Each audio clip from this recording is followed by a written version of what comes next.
Hello aspirants, welcome to IAS Icons by Unacademy. This is Shubham Sardhalia and I'm going to talk about something really important, an important announcement that has just come from the central government. Central government has made a statement that India is expected to have 100 billion of FDI for the financial year 2022-23. If you are aware that India already had all-time high foreign direct investment in the financial year 21-22, but now the government aims for an even higher number, and it is expected that for the current financial year, by the time the financial year comes to an end, India is expected to receive foreign direct investment worth 100 billion, and that is going to be something really big. We'll be talking about it in detail. What is FDI, what are the benefits, and how on what basis government aims to get this big number as per their estimates. So this is very important from prelims perspective. This is also very important from GS mains paper 3 Indian economy and related issues. So this can be asked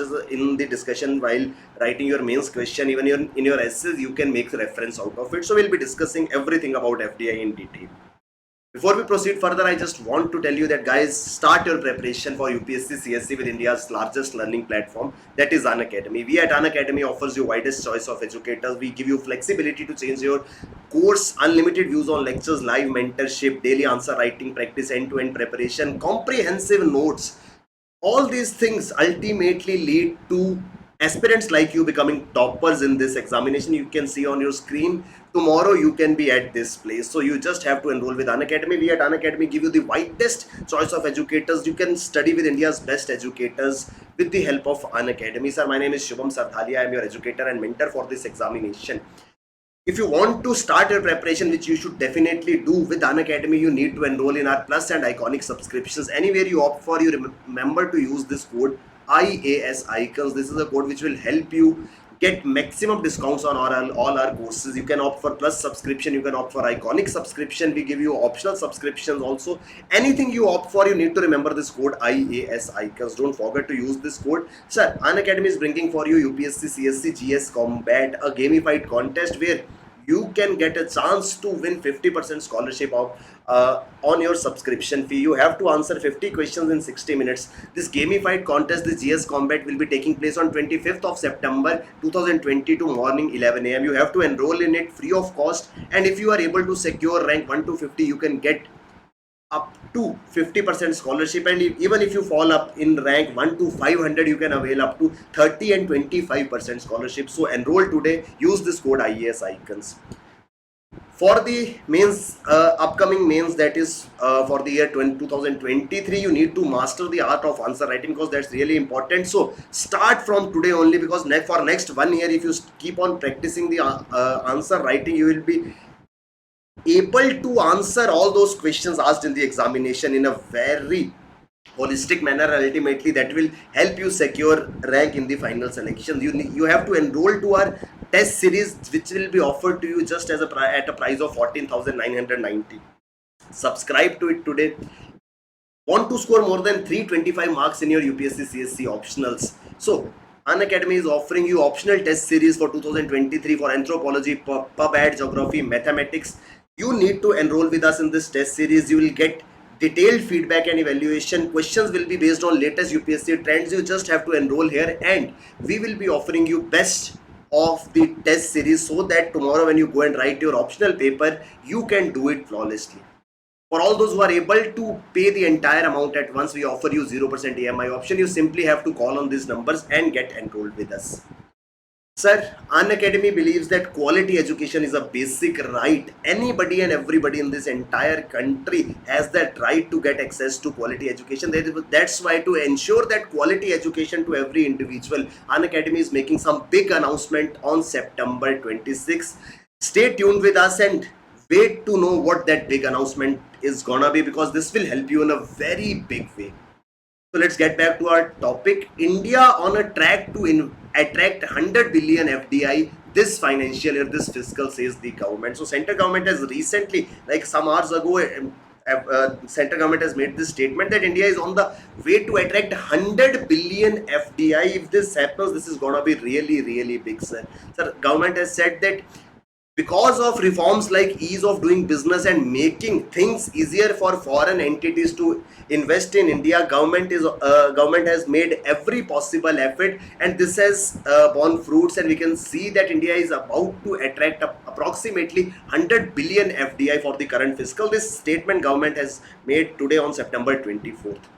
Last year, if we talk about the last financial year, we were somewhere around 83.6 billion. So India received highest ever FDI, that was 83.6 billion, and Indian government, central government, now aims that this FDI will be reaching 100 billion this fiscal year, because there are certain areas which have seen huge growth when it comes to India's FDI investment. The FDI for the year 2021-22 has come from 101 countries, invested across 31 UTs and states and 57 sectors in the country. So this is expected to increase this year on the same lines, and ultimately we can touch this mark of 100 billion FDI.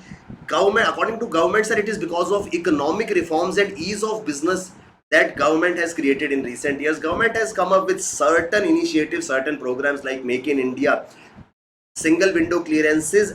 The government is trying each and everything to ensure that the system of investment for the foreign entities, for the foreign investments, become really smooth, so that they find India as the most attractive destination for their investments.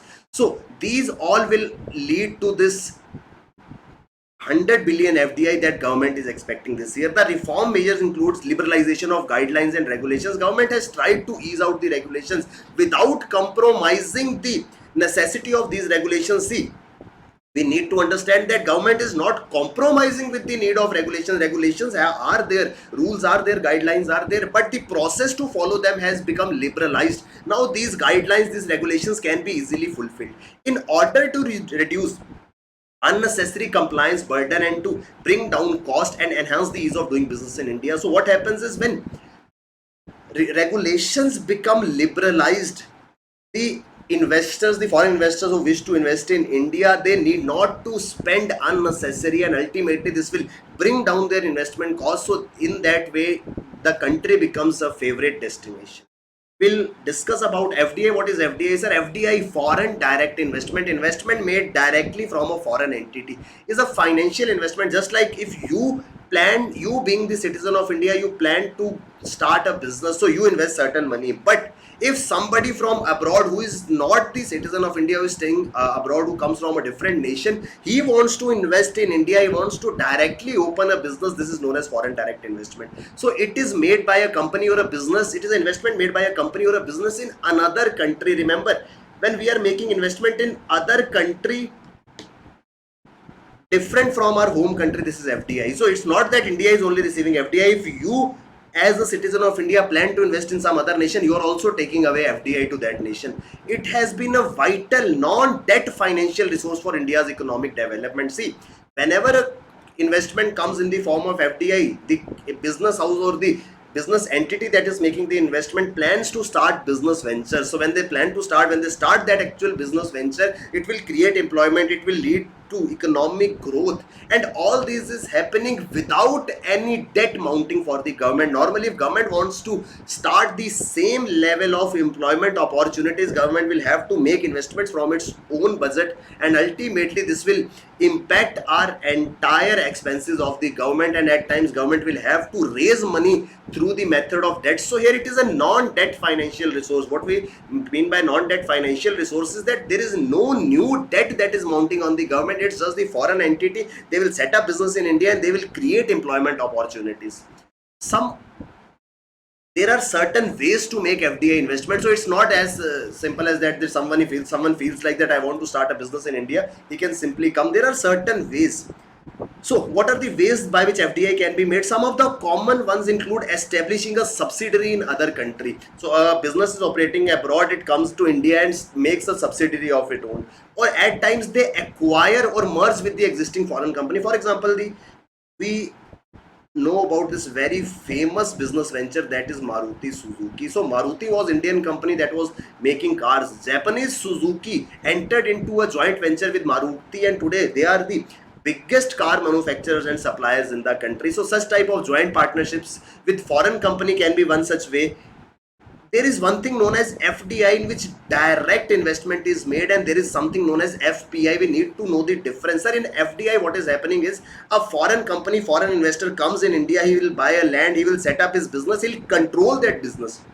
But simultaneously, there is something known as foreign portfolio investment. Here, no direct investment is made. The investment is made merely to buy stocks and bonds of a company. So if foreign investor comes and he wants to make a foreign portfolio investment, he'll just buy the stocks and bonds in Indian companies, and that will make it to the FPI. And this FDI is totally different. With FDI, foreign companies are directly involved with day-to-day operations. If FDI comes to India, the foreign company will have the hold because they own that business. So they will have that say in the day-to-day operations of that company in the country, which implies that along with bringing money, they also bring knowledge, skills, and technology. Sir, this is very important.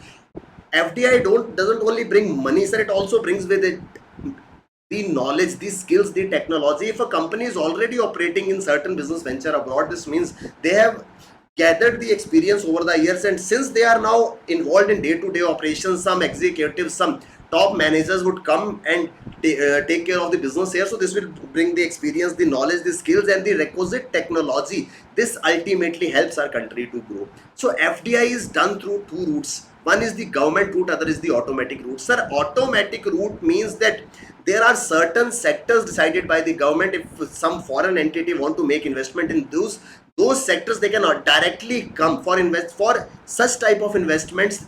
They do not require any prior approval from the government. Simply, there are certain sectors, you can go and check on the internet, that if somebody wants to enter into manufacturing of certain type of products, just like maybe sports goods or maybe clothing or something, they can directly come and start their business. Whereas there are certain sectors in which approval is required for the government. And here also there are certain cases. For example, in certain categories, if foreign entity has to make investment more than 49%, then they require approval from the government. In some cases, if they want to make investment more than 70% of the total business venture, then they have to take approval from the government, and this is done through Foreign Investment Promotion Board, what we know as FIPB. So there are two routes by which FDI can enter into India. FDI is categorized into various types.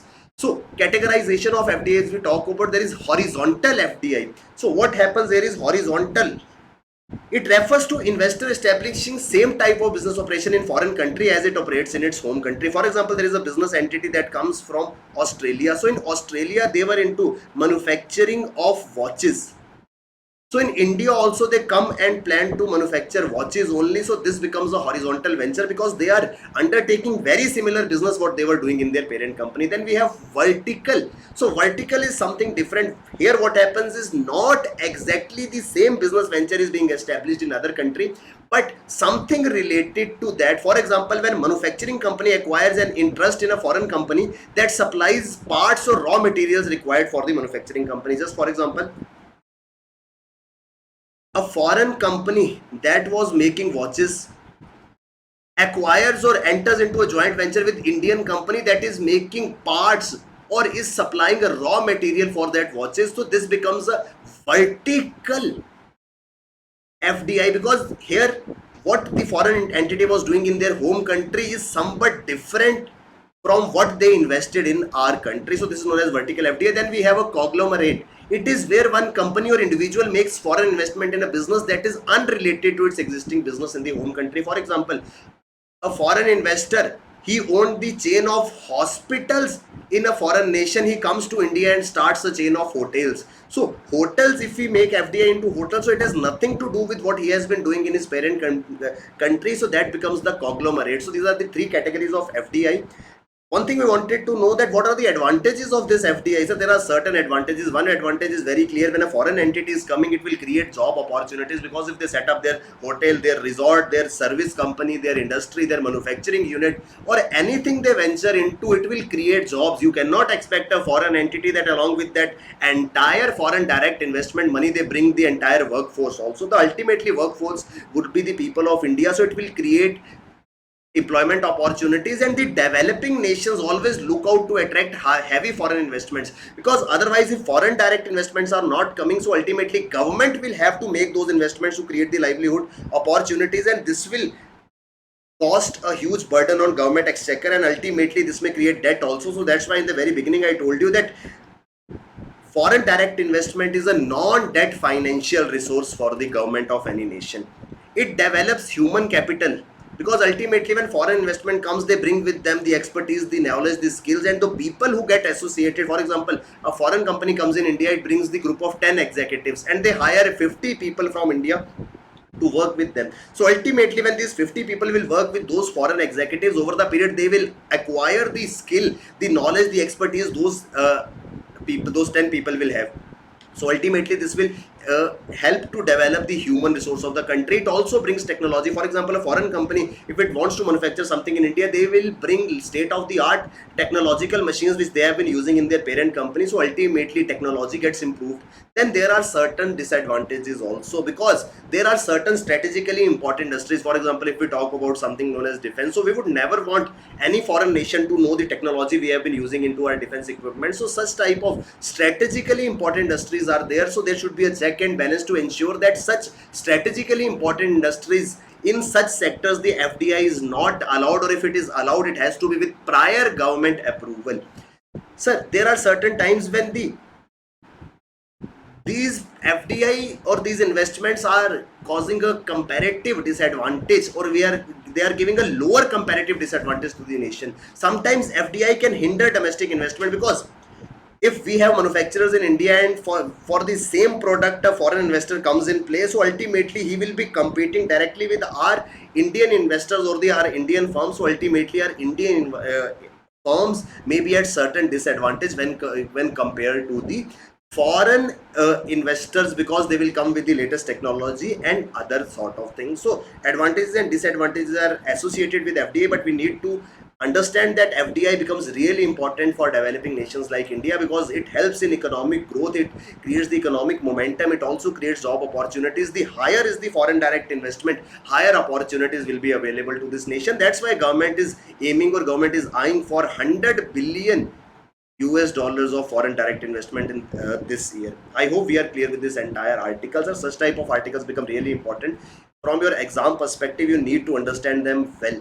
Sir, if you are preparing for UPSC, you must be having certain doubts, and in order to clear those doubts, Unacademy organizes Doubt Darbar. You have to register yourself, you can get your doubts cleared.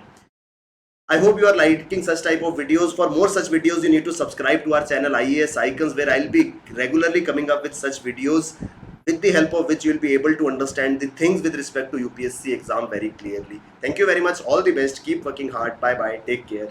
Jai Hind.